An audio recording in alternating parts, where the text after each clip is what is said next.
and they just come and boop, take it. Look at that.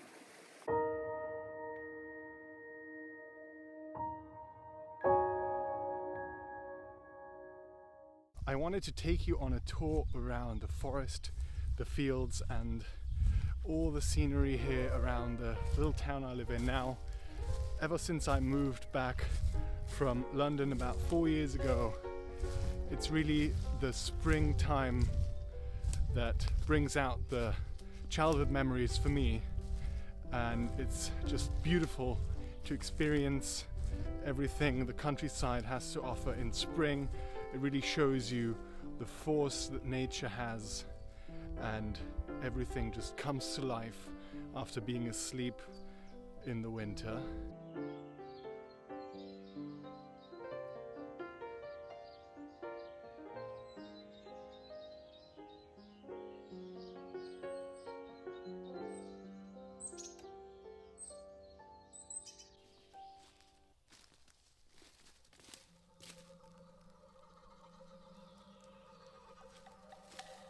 I'm just here in a part of the forest that has these beautiful trees.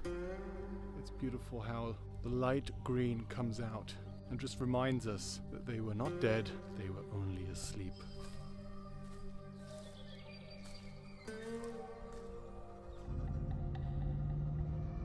If you leave a forest unthinned too long, you get what you have here, which is a very dark forest with a lot of trees per square meter. It's very difficult to get through, and you have the soil is very sort of black and sour. You have very little greenery that springs up because no light can fall through the crowns of the trees. And you see these trees are probably all the same age, but some of them are a lot thicker, like this one here. This is a lot thicker than these two. This one and the one next to it. And that's because they don't get enough water and nutrients. The trees fight for the nutrients from the soil. And so what you have to do is you have to thin the forest regularly to avoid these situations as we have them here. If you have trees that are at an angle, that is usually a bad sign. So let me take you across the street and I'll show you what happens when you thin a forest. So this stand here is a lot lighter, fewer trees per square meter, and so you have a lot more light coming through onto the ground, preparing the ground for the seeds of all the trees to fall down and fertilize and seed the ground. And then you have these little seedlings pop up, and in spring you can see the little conifer trees here with their little green ends, the green tips, and you can see that this is the growth that this tree will have this year. Obviously, wildlife loves to eat these fresh green twigs, and they just come and boop, take it.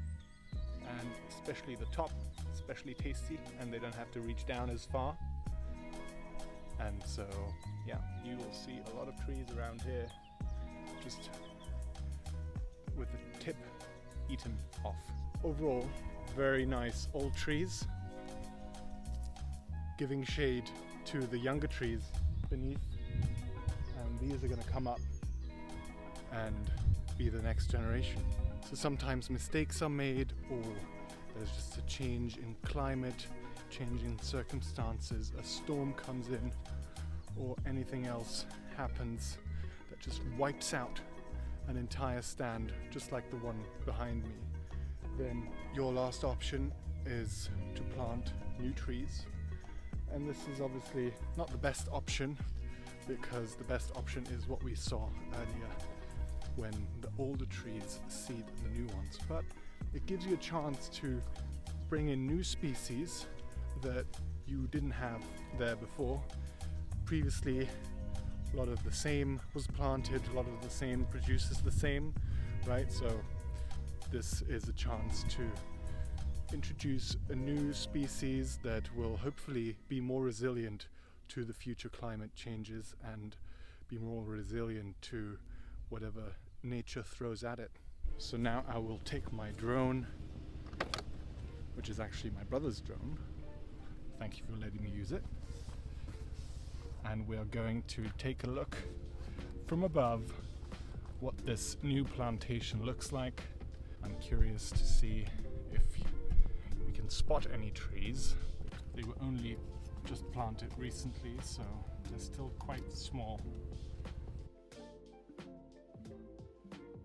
And for the same reason that we saw the plants being eaten by wildlife earlier, we see that here we actually need a fence. It's not a pretty sight in the forest, but unfortunately it is necessary to prevent wildlife from eating, because obviously the seedlings are a very substantial investment. An investment into the future of the forest, but obviously you want to protect it. So what you would ideally want is a forest that has all different age classes represented, and I think this is something that we have here. You can see behind me these trees are still quite young, not the thickest, and they're still growing. They still have a couple of years, and you have all the trees just ahead of me that are actually giving shade to the newer trees, and just brings out this beautiful variety of green.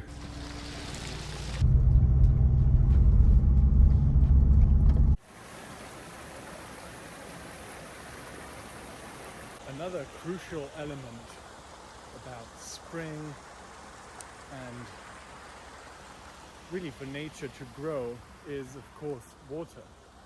And perhaps you can hear from the background noise, I'm standing here in a beautiful valley, and the stream just flushes through this valley, providing the trees with all the good stuff.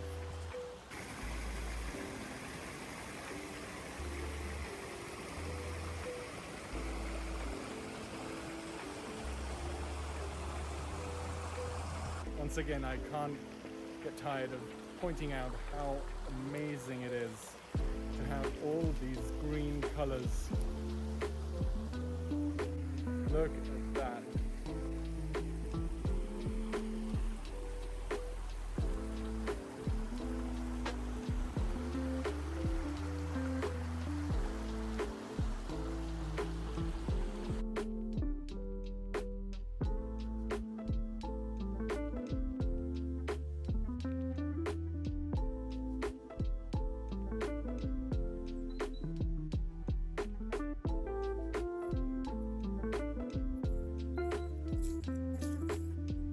So this is my favorite spot here.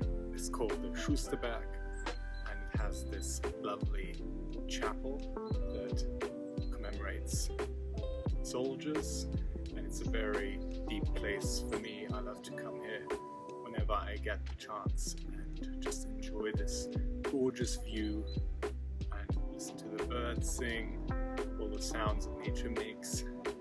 Just enjoy peace and quiet on the countryside.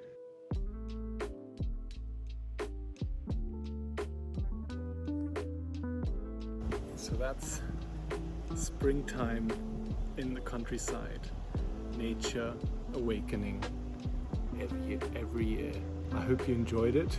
Give me a like and a follow if you want to see more of this. Thank you very much for watching.